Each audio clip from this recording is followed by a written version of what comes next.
나이가 된 마음입니다. 네. 하나님의 말씀은 로마서 13장 8절에서 10절 말씀, 우리 두 군데를 보도록 하겠습니다. 우리 8절에서 10절까지 우리 같이 한 목소리로 읽도록 하겠습니다. 피차 사랑의 빛 외에는 아무에게든지 아무 빛도 지지 말라. 남을 사랑하는 자는 율법을 다 이루었느니라. 간음하지 말라, 살인하지 말라, 도둑질하지 말라, 탐내지 말라 한 것과 그 외에 다른 계명이 있을지라도 내 자신을 내 자신같이 사랑하라 하신 그 말씀 가운데 다 들었느니라. 사랑은 이웃에게 악을 행하지 아니하나니 그러므로 사랑은 율법의 완성이니라. 아멘. 우리 신명기 6장 한번 다들 좀 찾아보셨으면 좋겠습니다. 6장 4절에서부터 9절 말씀 한 절씩 교도하시겠습니다. 이스라엘아 들으라. 우리 하나님 여호와는 오직 유일한 여호와이시니 너는 마음을 다하고 뜻을 다하고 힘을 다하여 내 하나님 여호와를 사랑하라. 오늘 내가 네게 명하는 이 말씀을 너는 마음에 새기고 내 자녀에게 부지런히 가르치며 집에 앉았을 때에든지 길을 갈 때에든지 누워 있을 때에든지 일어날 때에든지 이 말씀을 강론할 것이며 너는 또 그것을 내 손목에 매어 기호를 삼으며 내 미간에 붙여 표로 삼고 또 내 집 문설주와 바깥문에 기록할지니라. 아멘. 아멘. 올은 가정의 달이고 오늘은 어린이 주일입니다. 그래서 어린이 주일을 맞이해서 우리들이 어떠한 안목으로 우리 자녀를 바라보고 어떻게 우리 자녀들을 하나님의 형상으로 빚어갈 수 있는지, 어떻게 하는 것이 가정 천국을 이루면서 살아갈 수 있는지 오늘의 말씀을 통해서 다시 한번 생각하는 시간이 되었으면 좋겠습니다. 우리가 먼저 이 오늘의 말씀 로마서에 있는 말씀을 통해서 교훈을 받기 전에 중요한 단어를 먼저 설명하고 우리가 교훈의 말씀을 좀 나누려고 하는데요.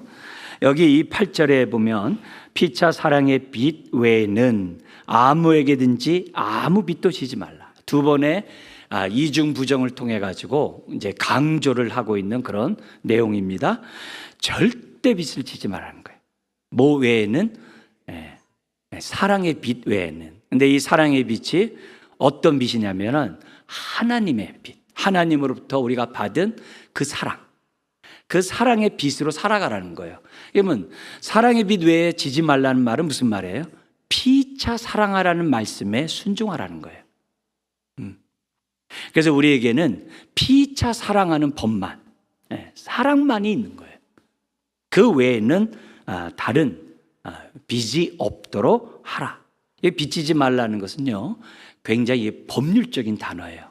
굉장히 강한 그런 단어예요. 우리 앞에 13장 1절 7절에 있는 것처럼 납세 의무를 당연히 드리듯 자랑할 게 아니라는 거죠. 우리가 이렇게 하는 이 빚지지 않는 것은 이제 당연한 우리들의 모습이라는 것을 굉장히 이제 강조하고 있어요. 그리고 사랑하는 자는, 남을 사랑하는 자는 율법을 다 이루었다. 완료형이에요. 이미 이뤘다. 이게 나중에 이루는 것이 아니라 하나님이 우리에게 기대하는 바는 이미 이루는 신앙생활을 하길 원해요. 그래서 우리는 항상 남을 사랑하는 그런 모습으로 율법을 다 이루는 자가 되어야 한다는 거죠. 그러면서 이렇게 사랑하는 사람은 남에게 해를 끼치지 않는다는 게 9절이에요. 간음하거나 살인하거나 도둑질하거나 남에게 해를 주는 그런 행동을 하지 말라는 거죠. 그러면서 뭐라고 하냐면은 그 외에 다른 계명이 있을지라도 내 이웃을 내 자신과 같이 사랑하라 하신 그 말씀 가운데 다 들어있다. 들어있다는 얘기는 포함되어 있다, 요약되어 있다는 거예요. 이거 외에 10계명 외에 얼마나 많은 계명, 규례, 법도들이 있습니까? 이제 그런 모든 것들이 다 뭐예요? 내 이웃을 내 자신과 같이 사랑하는 그 계명 안에 다 있다. 근데 이 이웃이 내가 친한 사람이 이웃이 아니에요. 그런 사람만 이웃이 아니에요. 이 단어 자체가 여기서 말하는 이웃은 늘상 일상생활 속에서 마주치며 보는 모든 사람들. 네. 여러분 하루 시작하면서 교회 오면서 많은 사람을 만났잖아요. 일상적으로요. 그런 사람들. 그런 사람을 내 몸과 같이 사랑하래요. 근데 요 얘기를 예수님은 더 나갔어요. 강도 만난 사람에게 그 누구도 도움을 주지 않아요. 제사장도 지나가도 나 부정한 것 맞으면 예배 못 드리니까 도와줄 수 없어 라고 자기 나름대로 이유를 대면서 다 그냥 지나가요. 이 사람 죽게 생겼는데. 근데 사마리아 사람이 그 사람을 바라보고 그 사람을 어떻게 돼요? 초막에 데려가가지고 돌보고 이 필요한 경비를 다 대겠다고 하면서 다른 마을로 가요. 그때 예수님이 무슨 말 했어요? 이웃에 대한 정의를 내렸어요. 내 중심에 내 옆에 있는 사람이 이웃이 아니에요. 옆에 있는 사람의 중심으로 내가 이웃이 되라는 거예요. 관점이 달라요. 내 중심에서 이웃을 생각하는 것은 세상적인 방법이에요.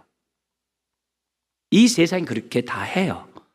주님이 우리에게 주는 방식은 내 옆에 사람에게 내가 이웃이 되라는 거예요.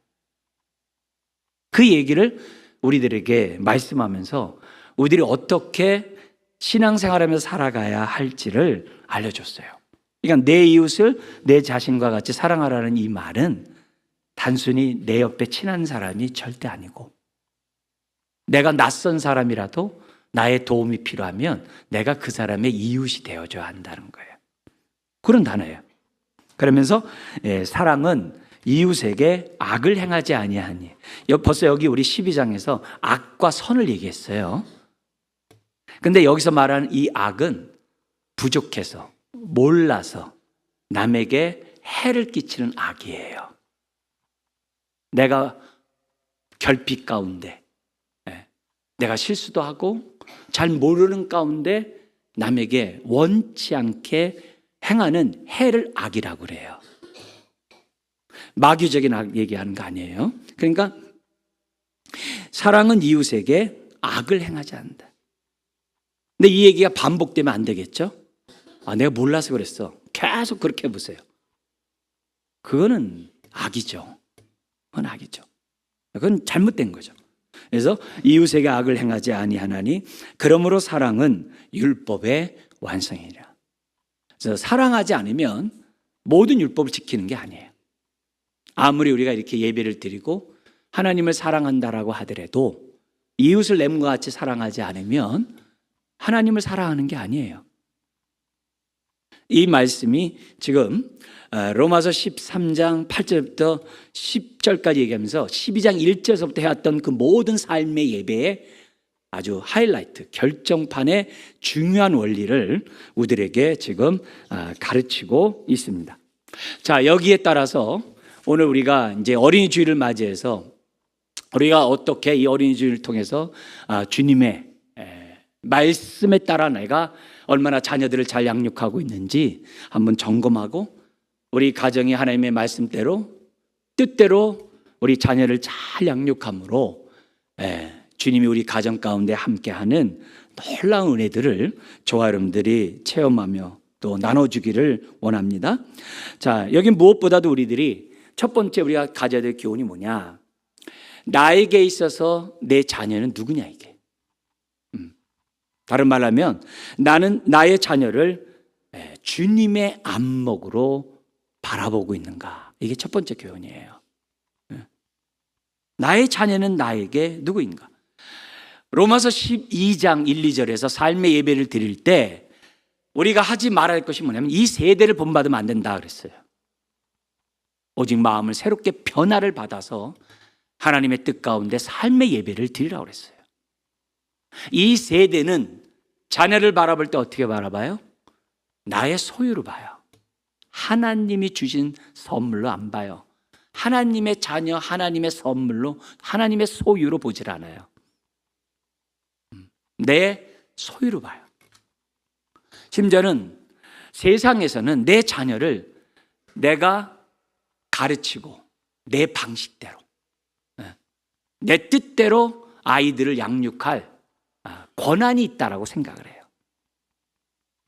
그래서 내가 이루지 못한 것을 내 자녀들이 이루기를 바라는 마음으로 아이에게 모든 걸 쏟아요. 그러나 성경은 하나님의 형상을 따라 지음받은 이 자녀를 하나님의 형상을 닮아가도록 자녀를 양육하라는 것이 하나님의 뜻이에요. 우리들이 어린이 주일을 맞이해서 한번 모든 부모가 하나님의 임재가 있는 복된 가정을 이루려면 하나님의 마음과 뜻을 알고 지내야죠. 특별히 자녀와의 관계에서 하나님은 이 자녀를 나에게 맡기셨다는 거예요. 그게 성경의 가르침이에요. 그리고 모든 부부는 맡은 자로서, 우리 다른 말로 하면 청지기 의식으로 이 아이를 하나님 뜻대로, 하나님 방식으로 하나님을 닮아가도록 이 아이들을 키워야 할 의무가 모든 부모에게 있다는 거죠.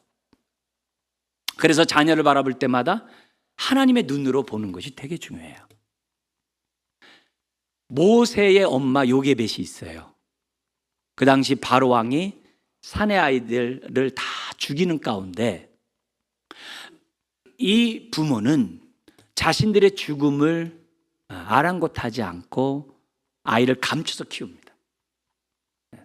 그러나 이제 3개월이 지나자 더 이상 이 아이를 키울 수 있는 상황이 안 돼서 이 아이를 하나님이 보냈으니 하나님께 맡겨요. 그래서 나일강의 아이를 떠나보내게 되고 바로 공주의 자녀로 입양되어 거기서 모든 교육을 다 받도록 하세요. 하나님께 맡겼더니 하나님이 그 모세를 키운 거죠. 자, 근데 그 엄마가 이 아이를 바라보는 눈이 거기 기록되어 있어요. 뭐라고 되어 있냐면은 출애굽기 2장 2절에 그 여자가 임신하여 아들을 낳으니 이 여인은 레위 지파의 경건한 가문 가운데 태어난 여인이에요. 그가 모세를 보고 잘생긴 것을 보고 이렇게 번역을 했어요.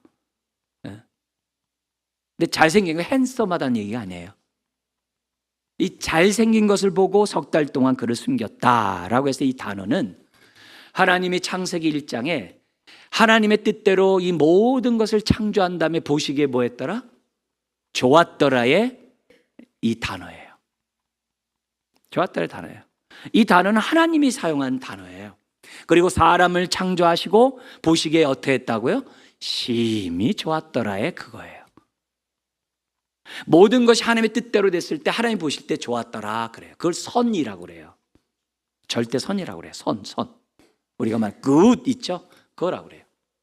모든 것이 하나님 뜻대로 우리가 살아가면 하나님이 우리를 보실 때 좋았더라 그래요. 그러니까 이 요셉의 엄마는 모세를 딱 볼 때 내가 보통 생육법으로 태어난 내 귀여운 새끼 이렇게 보지 않았어요. 하나님이 우리 가정에 준 선물로 봤다 이 말이에요. 그 눈으로 내 자녀를 본 거예요. 이게 성경에서 말하는 가장 기본적인 자녀를 바라보는 안목이에요. 내 자녀를 바라보는. 근데 오늘 우리가 지금 로마서를 계속 말씀을 보면서 오늘 우리 13장 8절 10절의 말씀, 우리 삶의 예배를 드리는 데서 가장 핵심적인 그 원리를 보고 있어요. 그 원리에 따라 우리 5월달 가정의 달에 설교를 하려고 해요. 이제 그 가운데 오늘 우리 말씀에 따라서 자녀를 어떤 눈으로 봐야 하는지를 오늘 본문이 가르쳐줘요. 거기 8절에 보면은 로마서 13장 8절에 보면 이런 말씀이 있어요. 피차 사랑의 빛 외에는 아무에게든지 아무 빛도 지지 말라. 이렇게 돼 있어요.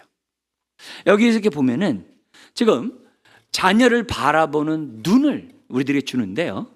이 자녀를 바라보는 눈을 말하기 전에 우리 하나님은 십자가의 그 사랑을 받은 모든 사람들에게 그 하나님의 사랑의 부음받음을 경험한 모든 사람들의 명령이에요. 그 사랑이 흘러가게 하라고.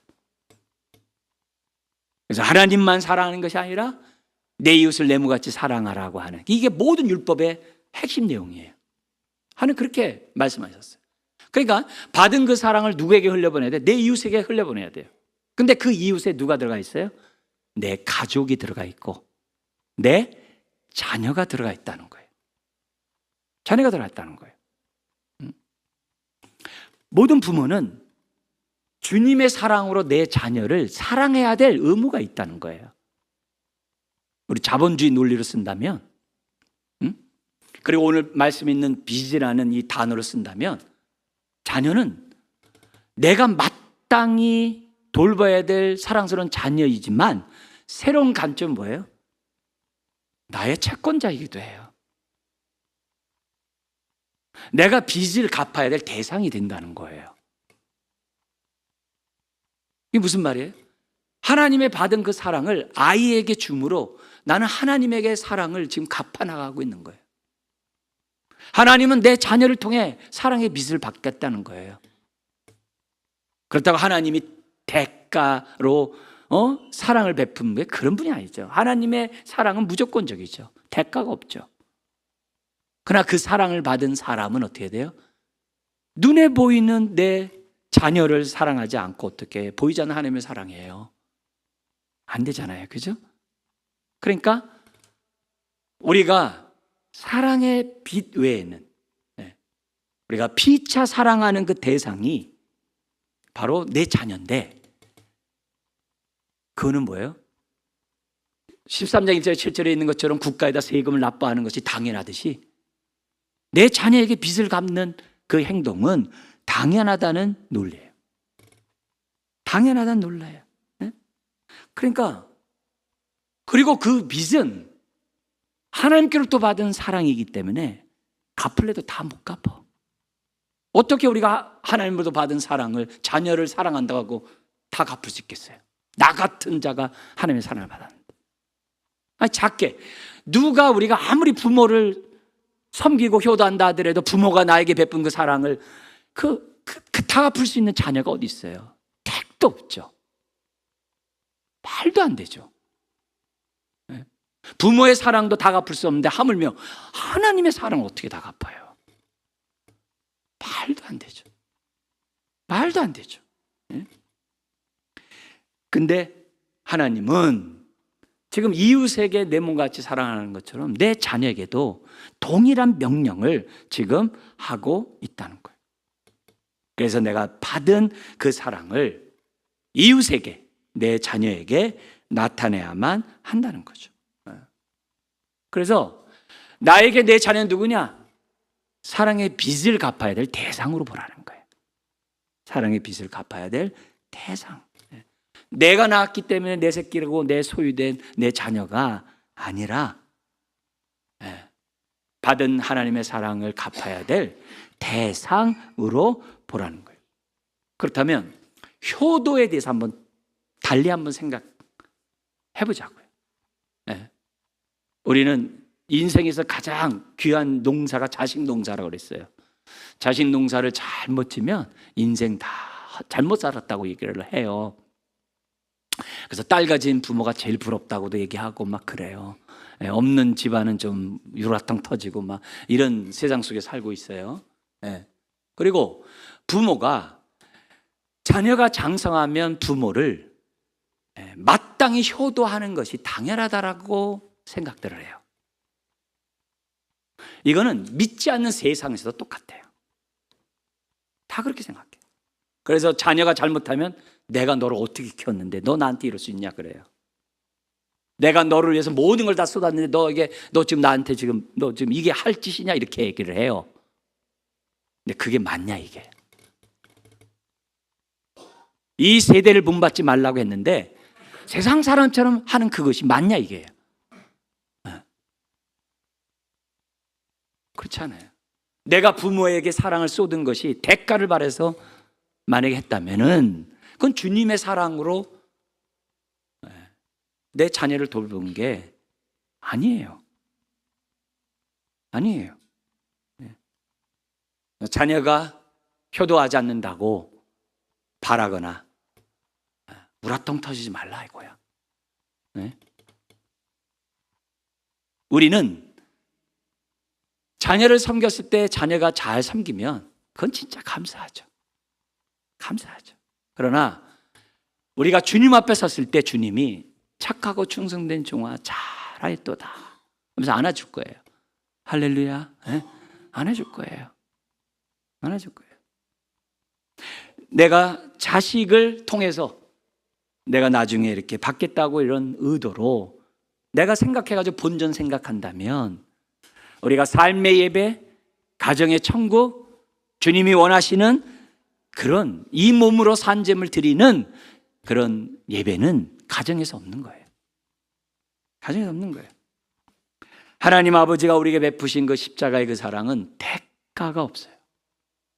그것처럼 모든 부모는 자녀에게 대가가 없는 사랑을 베풀고 또 베풀어야만 하는 거예요. 오히려 자녀를 맡기면 나 같은 가정에 자녀를 맡겨서 감사합니다.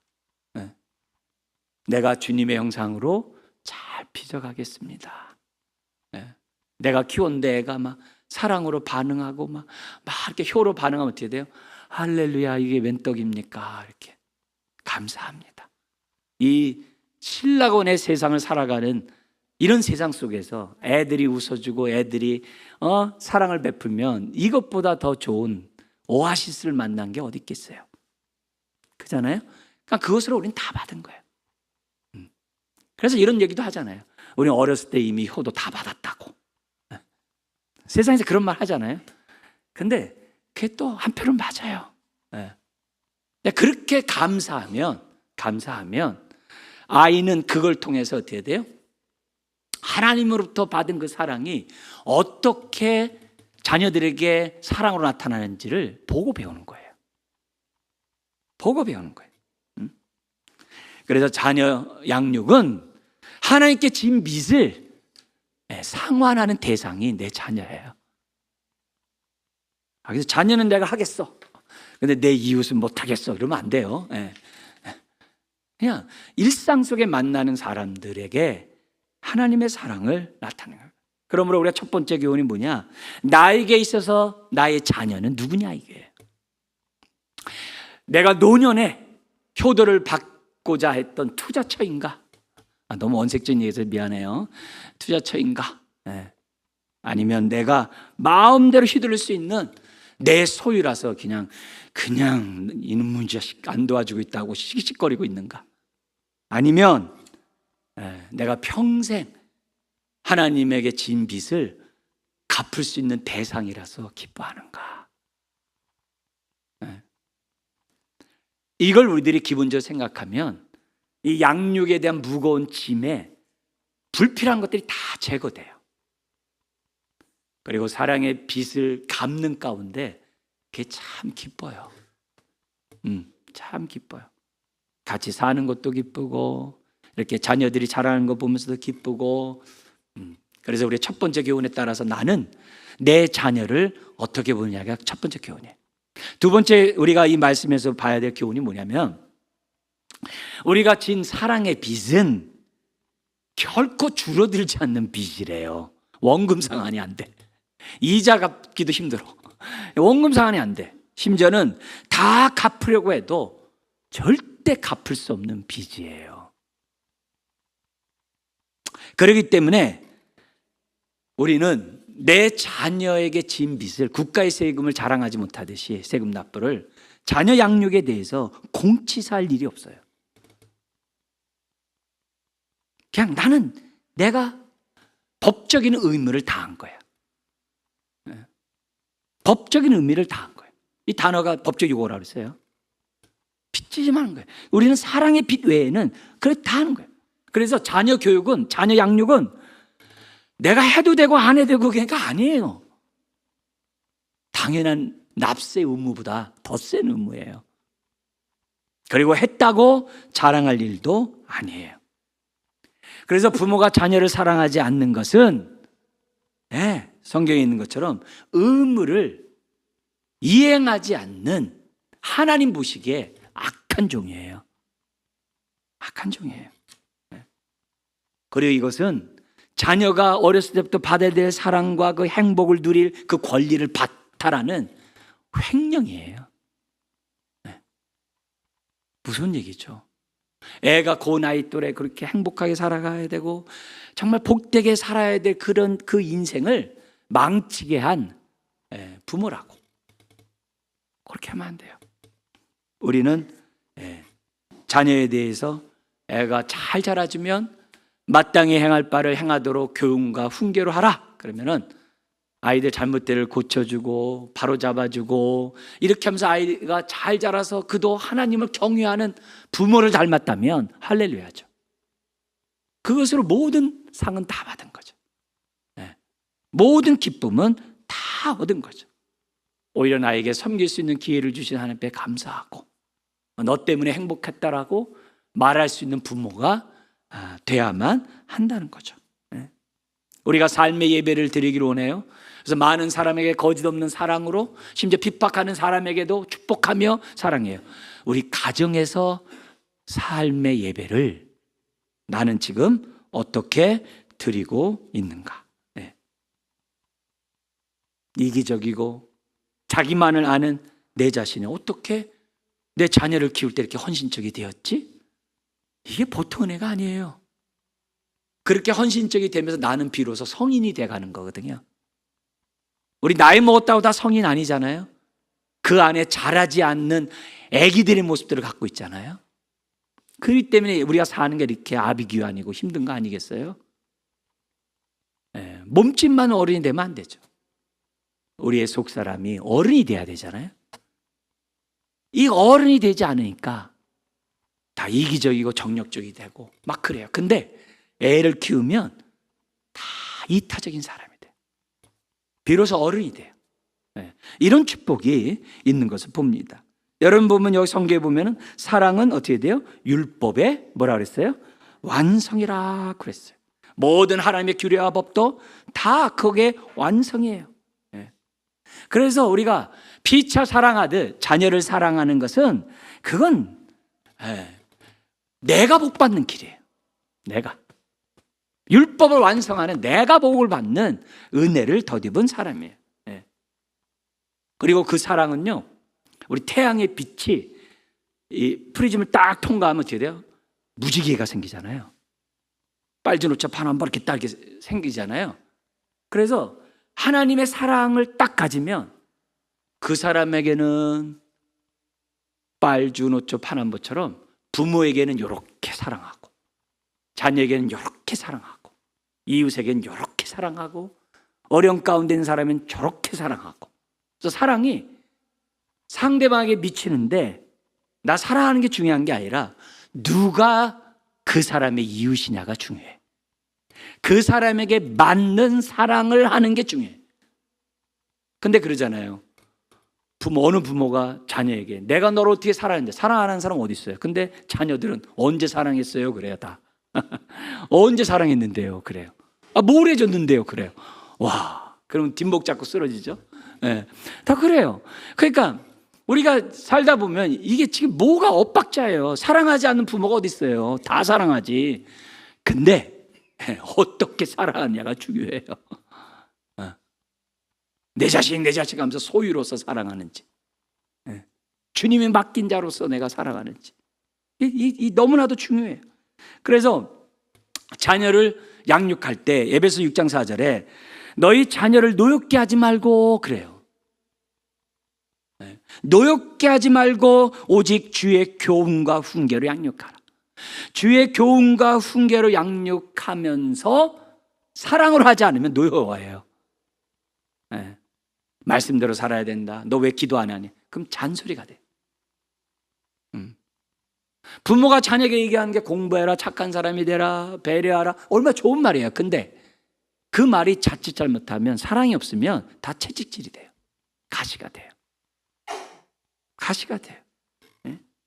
그래서 우리들이 사랑으로 여기 나온 것처럼 교훈과 훈계를 바로 잡아주고 고쳐주면 그게 그 아이의 평생 하늘의 복을 누릴 수 있는 울타리가 되죠.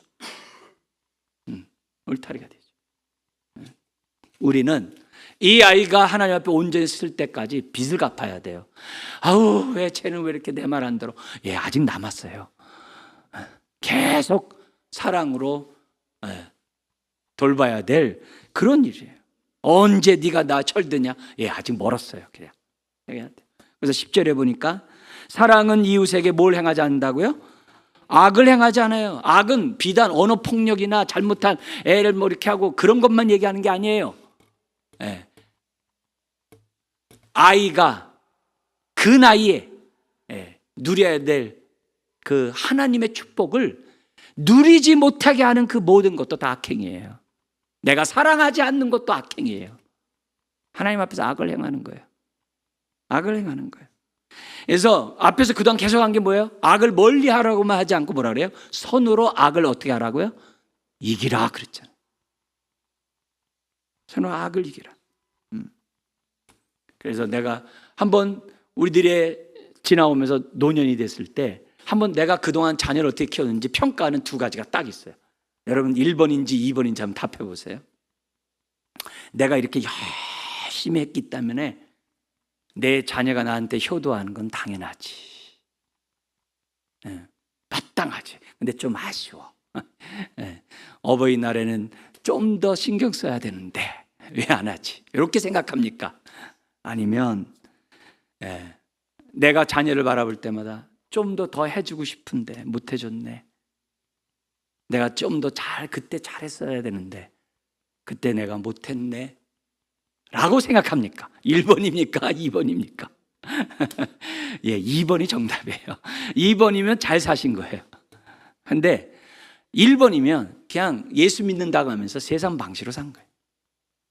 마음이 새롭게 변화를 받아 하나님의 기뻐하시고 선하시고 온전한 뜻을 잘 분별하면서 우리가 삶의 예배를 드려야 되는데 그렇지 않은 거죠. 우리가 자녀를 볼 때마다 여러 가지 부족한 것도 볼 때마다 우리는 부모로서의 그 의무를, 사랑의 빚을 우리는 갚는 기회가 남았다는 것을 생각해야만 하는 거죠. 마지막으로 세 번째 우리가 본문에서 우리들이 봐야 될 내용이 있습니다. 이 어른이 주일을 맞이해서 뭐냐면 자녀에게 사랑의 빚을 갚는 것은 말로만이 아니라는 거예요. 우리의 삶의 본을 통해 그 빚을 갚아야만 한다는 거예요. 왜냐하면 그렇게 해야 자녀들이 부모를 닮아서 하나님 앞에서 하나님의 빚을 갚아나가는 자녀가 될 수 있기 때문에 그렇다는 거예요. 그래서 나 같은 자녀로 양육해야 되기 때문에 자녀에게 부모는 말로 빚을 갚으면 안 돼요. 너 내가 사랑하는 거 알지? 그렇게 하면 안 돼요. 내가 너를 좀 좋아하는 거 알지? 뭐 그렇게 될 일이 아니에요. 아이들이 정말 내가 사랑하고 부모가 나를 좋아하는 거를 느껴야 돼. 그래서 우리 신명기 아까 읽었던 말씀 보십시오. 내 자녀가 부모를 닮아 하나님을 사랑하고 이웃을 내 몸같이 사랑하게 하는 그 방법이 나와요. 이 세 가지 방법을 오늘 우리가 여기서 잠깐 이렇게 보면서 지금 나는 이렇게 하고 있는가? 그리고 그렇지 않다면 앞으로도 내가 이렇게 이제 해야 되겠다. 이게 결심하는 이 시간이 되었으면 좋겠습니다. 자녀 양육에 있어서 모든 부모가 본을 보여야 되는데 세 가지 방법을 우리들에게 가르쳐주고 있습니다. 첫 번째 방법이 4절부터 6절에 있습니다. 우리 같이 한번 한 목소리로 읽겠습니다. 이스라엘아 들으라. 우리 하나님 여호와는 오직 유일한 여호와이시니 너는 마음을 다하고 뜻을 다하고 힘을 다하여 너희 내 하나님 여호와를 사랑하라. 오늘 내가 내게 명하는 이 말씀을 너는 마음에 새기고. 이렇게 돼 있어요. 첫 번째 방식은 뭐예요? 부모가 먼저 하나님의 말씀을 마음에 새겨야 합니다. 그래야 자녀를 키울 수 있는 부모의 자격이 있는 거야. 내가 나이가 먹어가지고 결혼하지 애 낳았다 해서 부모가 아니에요. 아이를 하나님의 말씀으로 키울 수 있는 부모가 됐을 때 철들은 부모가 되는 거야. 비로소 부모가 되는 거야. 우리 기독교적으로 하나님의 뜻에 따라 그게 부모예요. 자식만 난다고 키운다 부모가 아니에요. 내 마음에 하나님의 말씀을 새기는, 말씀을 새긴다는 말이 무슨 말이에요? 내 인생의 가치관, 이 세상을 바라보는 세계관, 우리들이 어떻게 이 땅 가운데 정말 하나님이 기뻐하는가, 그 모든 일거수일투족 그 중심에 하나님의 말씀에 따라 살아가는 그런 사람을 마음에 말씀을 새겼다고 그래요. 그 얘기를 지금 하는 거예요. 그래서요, 부모는 내가 먼저 하나님의 말씀을 묵상을 해야 돼요. 새 언약 백성들은 다 말씀을 마음에 새긴 자라고 그랬어요. 하나님의 사랑을 받은 사람들은 다 그 마음에 하나님 사랑, 이웃 사랑의 말씀을 다 새겼다고 그랬어요. 그래서 기본적으로 모든 부부는 말씀에 새겨진 그 말씀대로 살아야 돼요. 그게 첫 번째예요. 첫 번째. 그러면서 본을 보이되, 본을 보이기 전에 아이에게 가르칠 내용이 중요해. 그 내용이 4절에 있어요. 우리 하나님 여호와는 오직 유일한 여호와이신 이를 분명하게 가르쳐야 돼. 그리고 이 하나님을 사랑하는 방식이 5절에 마음을 다하고 뜻을 다하고 힘을 다하여 하나님을 사랑하는 것을 몸소 보여줘야 돼. 아, 우리 부모가 하나님을 이렇게 사랑하는구나. 그걸 내가 먼저 어떻게 돼요? 본을 보여야 돼. 그게 마음판에 하나님 말씀 새기는 거예요. 하는 거예요. 자녀는 부모의 뒷모습을 보고 배운다는 말이 있어요. 특별히 자녀가 그 힘들고 어려운 이런 가정 환경에서 부모가 어떻게 믿음으로 대처하는 것을 봐요.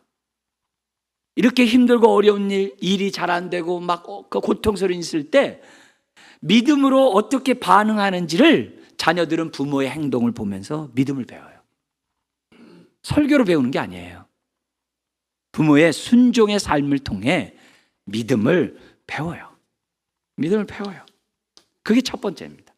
두 번째, 자녀에게 양육하는 그 방식 두 번째는 뭐냐면 7절에 있어요. 7절 한번 제가 읽겠습니다. 내 자녀를 부지런히 가르쳐라. 자녀에게 부지런히 가르치며 집에 앉았을 때든지 길을 갈 때든지 누워있을 때든지 일어날 때든지 이 말씀을 강론할 것이며. 두 번째는 뭐냐, 부모는 부지런히 가르쳐야 돼. 자녀에게 말씀 가르치는 건요, 특별 과외 시간에 가르치는 게 아니에요. 일상이 자녀에게 하나님의 말씀을 삶 속에서 가르치는 부모가 돼야 한다는 걸 우리들에게 보여줘요. 우리 전통적으로 개신교는요, 가정은 작은 교회로 봤어요. 그래서 모든 부모는 교사예요. 교사로서 자녀들이 어떻게 하나님을 사랑하고 어떻게 순종하는 그것을 다 보여줘야 돼요. 여러분, 가정 교육이 살지 않으면 하나님의 자녀가 안 돼요. 자녀가 하나님 자녀가 안 돼요. 가정에 하나님의 말씀이 살아있지 않으면 교회는 무너져요. 그러면 세상은 소망 없어져요. 모든 것은 가정에서부터 신앙 훈련이 주어져야만 해요. 그래서 일상생활 속에서 어떻게 하나님을 사랑하고 섬기는지를 보여줘야 되는 것이 두 번째 방식이에요. 부모가 자기가 그렇게 살지 않으면서 가르칠 수 있겠어요? 못 가르치죠. 부지런히 가르친다는 게 뭐예요? 그만큼 하나님 말씀에 능통하다는 거죠. 그러니까 집에 있든지 밖에 있든지 누웠을 땐지 일어났을 땐지 그냥 말씀이 술술술 나오는 거죠. 그래서 자녀들이 아빠 어떻게 기도해야 돼? 그러면 쫙 얘기해 줘야 돼요. 이랬을 때 어떻게 기도해야 돼? 그 성경 어디 보면 거기에 맞는 기도가 있단다. 그대로 쫙 해주고, 나 어떻게 해야 돼? 어떻게 해야 돼? 막 그러면 애야 하면서 이렇게 가르쳐주고. 1년의 그런 모든 것들이 생활 속에서 자연스럽게 보여줘야 된다는 게 두 번째 방법이에요. 세 번째 방법이 있어요. 세 번째 방법은 8절에서 9절에 나온 것처럼 이렇게 돼 있어요. 세 번째는 자녀들의 심령에, 마음에, 자기 마음에 부모가 새겼듯이 하나님의 말씀을 깊이 새겨주는 부모가 돼야 돼요. 그러기 위해서 어떻게 되느냐? 8절 9절 같이 한번 읽어볼까요? 너는 또 그것을 내 손목에 매어 기호를 삼으며 내 미간에 붙여 표로 삼고 또 내 집 문설주와 바깥문에 기록할지니. 이 말이 부모가 하는 얘기지만 부모가 이렇게 하면 물어봐요. 아빠, 엄마 이렇게 물어보는 거예요. 왜 그렇게 해야 돼요? 아빠, 왜 말씀을 묵상할 때 입에다 머리에다가 그 상자, 까만 상자 왜 매야 돼요? 이게 경문갑이거든요. 근데 그 경문갑 안에 4개의 핵심 메시지가 들어가 있어요. 하나님의 구원과 하나님의 양육, 교육 양육과 세 번째, 오늘 말씀처럼 하나님을 섬겨야 된다는 말씀과 네 번째, 그럴 때 하나님이 또 축복하신다는 4개의 말씀이 이 안에 딱 들어가 있어요. 그러면 애들 물어보는 거예요. 왜 그렇게 차고 해요? 손목에 있어요. 왜 거기다 차고 있어요? 그럼 얘기해 줘야 돼요. 쫙 4개의 말씀을 가지면서 얘기하면서 자녀들에게 다 이렇게 가르쳐 줘야 돼요. 그럼 손목에 매는 건 뭐예요? 모든 삶의 중심에 하나님의 말씀이 살아있어야 한다는 거예요. 모든 삶은 하나님의 말씀에 순종의 장소가 되어야 한다는 거예요. 이 말은요, 모든 생각 중심에, 모든 가치관과 사상 중심에 하나님의 말씀이 있어야 한다는 거예요. 집안에서는 어떻게 돼요? 문설주에서는요, 우리 집의 주인이 누구냐는 거예요. 하나님이고, 그래서 하나님 입에서 나오는 모든 말씀으로 살아야 한다라고 집 문설주에다가 하는 말씀을 새겨놓는 거예요. 그리고 바깥에 명패를 세워놓는 게 아니라 뭐예요? 하나님 말씀을 새겨가지고 두루마리를 이렇게 유대인들은 다 붙여놨어요. 바깥에 내가 말씀대로 얼마만큼 살았는지 한번 돌아보고 집에 들어오라는 거예요. 바깥에도 말씀대로 살았는지를 한번 점검하라는 거예요. 그럼 이렇게 하면 어떻게 돼요? 자녀들의 마음속에 하나님 말씀이 이렇게 다 각인되게 돼 있어요. 각인되게 돼 있어요. 그래서 우리가 주일 때만 하나님 말씀 배우는 게 아니라 일상에서 하나님 말씀을 배울 수 있도록 해서 내 자녀가 부모를 닮은 빚을 갚는 자로 하나님 앞에 우뚝 설 수 있도록 해야 한다는 것을 보여주는 거예요. 모든 부모는 자녀에게 좋은 말씀의 스승이 되어야만 합니다. 우리가 이런 하나님의 사랑으로 자녀를 양육하지 않으면 권위적이고 심지어는 막 위압적인 모습으로 상처를 주겠지만 우리가 사랑으로 주의 교훈과 훈계를 하면 아이들은 달게 받으면서 잘 자라겠죠. 히브리서 12장에 보면은 하나님이 우리에게 고난을 주고 우리에게 채찍을 때리는 것은 자녀이기 때문이라 그래요. 하나님이 내 자녀가 잘못 가는데 채찍 때리지 않으면 사생하라 그랬어요. 그러나 주님의 그 매는 다 사랑의 매인 줄 믿습니다. 부모가 자녀를 했을 때 그렇게 해야 돼요. 자, 그래서요, 아이가 내 눈앞에 잘못했어요. 어떻게 됐냐? 오늘의 말씀대로 한번 적용을 해보세요. 어떻게 되면 첫 번째로 뭐냐면은, 주님, 나는 세상적인 방법으로 내 자녀를 교훈하고 훈계하지 않겠습니다. 그게 첫 번째예요. 그래서 애가 잘못할 때마다 즉흥적으로 막 그냥 큰 소리 지르고 즉흥적으로 반응하면 그거는 부모의 혈기인 거예요. 그래서 내가 하나님, 내가 혈기를 죽이게 해주세요. 그게 첫 번째 방식이에요. 두 번째 방식이 뭐냐면 로마서 13장 10절에 있는 것처럼 사랑은 악을 행하지 않는다 그러는데 주님, 내 자녀에게 유익을 끼칠지언정 악을 행하지 않게 해주세요. 그러니까 두 번째야. 세상의 방식이 아니라 하나님의 방식으로 하는데 내가 해를 끼치지 않는 방식이 뭐냐? 내가 이렇게 하는 것이 내 분을 푸는 게 아니라 내 자녀에게 유익이 되는가? 이렇게 하는 것이 덕을 세우는 건가? 그게 두 번째 방식이에요. 그래서 유익과 덕을 세우는 방식인가를 생각해요. 세 번째는 뭐냐면 방금 우리가 나눴던 것처럼 나는 지금 자녀에게 빚을 진 자로서 빚을 갚고 있는 중이라는 걸 생각하라는 거예요. 그래서 얘가 내 마음대로 안 하고 엉뚱하게 살면 아직도 가르칠 게 멀었구나. 이렇게 생각하고 나한테 채무를 독초하는구나 하고 빚을 갚아줘야 되는 거죠. 네, 갚아줘야 되는 거죠. 그래서 오늘 우리들이 지난 나의 한 주간의 삶의 모습 볼 때 자녀를 양육할 때 사랑의 목소리로 했는가 아니면 열불 터지는 분노의 외침이었는가 한번 생각하면서 어떻게 사랑으로 자녀를 빚을 갚았는지 자녀에게.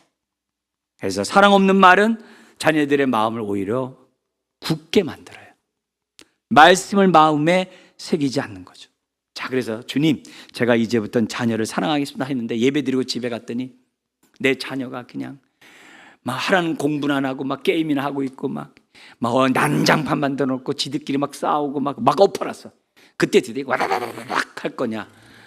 그게 아니라 주여 심호흡하면서 한번 주여 난 세상 방법 하지 않고 나는 하나님의 방법으로 나는 빚을 갚을 시간이 됐군요 해가지고서 숨을 탁 들어매시면서 사랑으로 애들이 악용하면 어떻게 해요? 그때는 두들겨 패세요 그냥. 그러니까 이래서 하면서 뭐냐면 부모는 악의 선으로 악을 갚지 악을 선으로 덮지 않는다 생각하고 하는 게 특이하죠. 사춘기 자녀가 문 탁 걸어 담고서 막 말도 안 하고 막 그럴 때 드려요. 그냥 그래서 어떤 집은 드려요. 문고리를 바꿔 달았대요. 안에서 잠그니까 바깥에서 잠그도록 이렇게 바꿔 달았대. 하도 저게 해가지고. 근데 아직 자기 스스로 절제하지 못하는 그런 시기이기 때문에 기다려 주는 거죠. 왜요? 고린도전서 13장에 사랑장에서 뭐라고 그래요? 15가지 사랑을 얘기하면서 처음과 끝이 뭐예요? 환경에 대해서 그리고 사람에 대해서 오래 참으래요. 근데 사람은 환경은 잘 참어. 근데 사람에 대해서 못 참어. 근데 어린이 주일을 맞이해가지고 사람에 대해서 참게 해주시옵소서 해야 돼요. 내 자녀부터 참게 해주시옵소서 하셔야 돼요. 찾아야 돼요. 그래서 그런 말을 줄이고 공간을 줘서 아이에게 숨통 튀도록 부모가 좀 할 필요가 있는 거죠. 또 믿음 없는 내 자녀를 바라볼 때, 다 큰 자녀를 볼 때마다 얼마나 힘들어요. 그럴 때마다 주여 내가 아직 빚이 많이 남았군요 하면서 드디어 기도로 빚을 갚아야죠. 주여 하면서. 그리고 내 자녀에게 어떻게 하든지 믿음이 들어가도록 위로의 말씀도 하고 인내의 말씀도 하고 격려의 말씀도 하고 이런 모습으로 내가 환대해 주는 것들이 빚을 갚는 그런 행동이 될 수 있겠죠. 뿐만 아니라 내 자녀가 연약하고 너무 부족해가지고 너무 살아가기 힘든 모습을 바라보면서 마음에 너무 힘들 때 그때도 사랑의 빚을 갚는 거죠. 제가 목동에서 교육자 생활을 하고 있을 때 그 한 집에 신방을 갔는데 예배를 드리고 그 집사님이 저를 갖다가 방으로 이렇게 한 방으로 인도를 해요. 가서 보니까 작은 애가 누워 있더라고.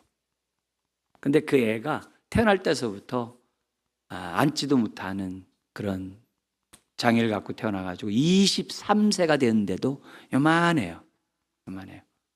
근데 그 애가 그 엄마가 문을 이렇게 여니까 애가 이렇게 누워 있다가 이렇게 쳐다보려고 고개를 이렇게 돌려요. 그래서 눈을 마주치고 이렇게 제대로 웃을 수도 없어요. 근데 그 모습 보고 그냥 엄마가 이 이쁜 거 하면서 막 쓰다듬고 막 뽀뽀하고 막 그래요. 막 그러면서 막 하면서 막 얘기하면 얘 서로 무슨 말을 하는데 전 잘 못 알아듣지만 어쨌든 막 하면서 막 그래요. 그러면서 얘기해요. 얘가 얼마나 복덩어리인지 모른다고.